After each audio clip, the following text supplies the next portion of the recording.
what if they don't work? What if I made a stupid mistake like I always do?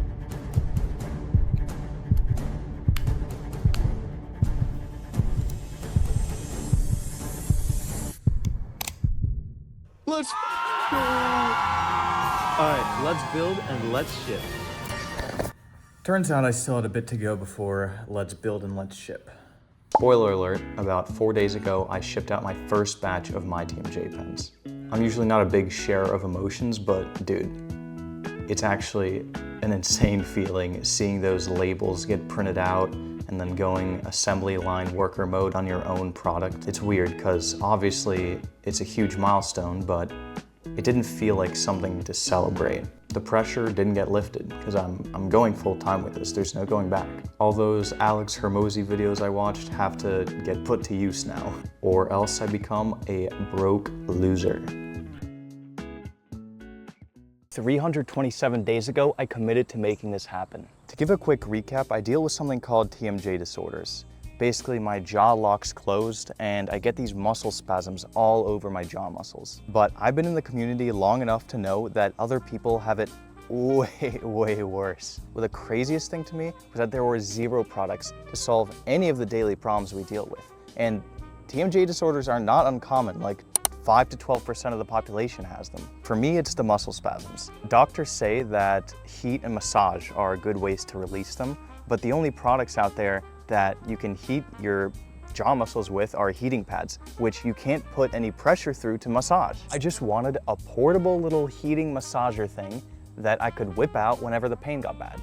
And bro, I've been training for this moment. Do you know how much How I've Built This I've listened to? Enough to know that an idea like this that solves your own problem in an underserved community that you're a part of is not common. So I did all the casing design, learned how to make PCBs, found suppliers, manufacturers, made a lot of prototypes. I started an Instagram with daily reels, this YouTube with constant updates on the journey. I made and remade my website like 4 times. There was regulatory stuff to worry about. It's been a lot. But it all climaxed to last episode where all my production components arrived and I was finally able to test my perfect shippable circuit board. In my mind, I was moments away from making my dear customers happy. That was a fun thought while it lasted, but let's see what future Gnome had to deal with. Okay, nothing I can really do about this one, but basically my manufacturer assumed that I wanted the tips anodized black, and I didn't capture it in the purchase order. It's mostly my bad on that. It's just annoying because I really wanted the tips to be metallic looking.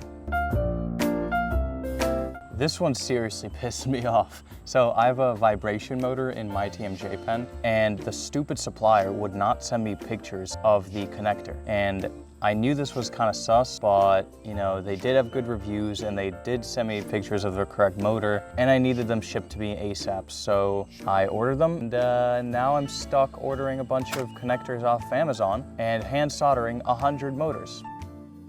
Oh, and also the shaft length that they sent me was like a millimeter too long, which doesn't sound like much, but it was long enough to where it didn't fit into the casing.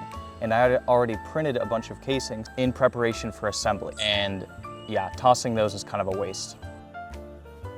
The sample batteries that I got a while back were nice and flat, but the production ones I just got have this wire bulge coming out the side.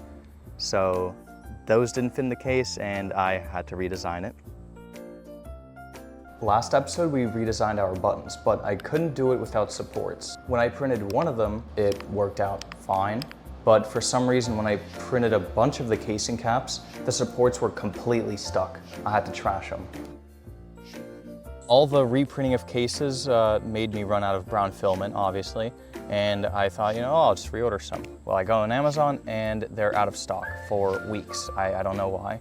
And the only brown ABS that's left looks like chocolate or something. It's kind of gross. So yeah, I thought I was kind of screwed, but I kind of just had enough if I printed some of the parts in black, which is what I ended up doing.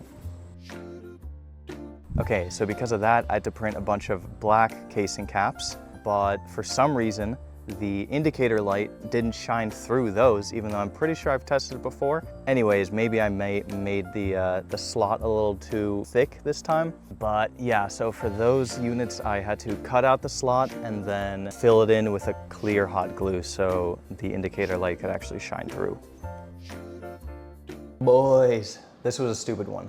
As you know, I have a tip that's supposed to heat up, and I made a big deal about adding a failsafe that would prevent it from overheating. But when I was testing, I found that the failsafe would activate too early, so it would shut off the device at a way lower temperature than it should have. Then I realized I designed the circuit for some random thermistors that I got off of Amazon. When I ordered the new ones, I thought that I could just change the model and software, but I forgot about the part that was embedded in the hardware. This was really annoying because the shutoff happened at like the borderline temperature, around like 47 degrees Celsius. And I want it to be just a little hotter, maximum temperature around 50 degrees Celsius. Like, technically 47 is okay. It still functions the way I want it to. It's just, it's not exactly where I want it to be, and that's frustrating. But I just cut my losses and reordered the correct thermistors. I was basically ready to start assembly at this point, but after test programming a couple more boards, I noticed something weird. First, it was a funky smell, and then that the indicator LED on programmed boards was way dimmer than not programmed boards. As an empath, I could tell that it was because they were burning out, which kind of made sense because I saw that the programmer was supplying 5 volts and the LEDs are only meant to handle 3.3 volts. But what didn't make sense was why the programmer was supplying 5 volts. Like, I thought that the programmer was supposed to sense the voltage, not supply it. I was so desperate, I had to read the data sheet. But even that was saying that you need to power the board externally. Then I got a seedling of an idea. I took apart the programmer, turned it over, and what the hell is this? Well, obviously it's a wire that's shorting the 5-volt rail to the VCC pin, but why? Turns out that I got this thing used, and the guy who gave it to me had a little hackathon at my expense. You'll never believe it, but this was actually the last major roadblock on the way to assembly. And now I could finally fulfill my dream of doing a bunch of manual labor, but this time as a freaking boss.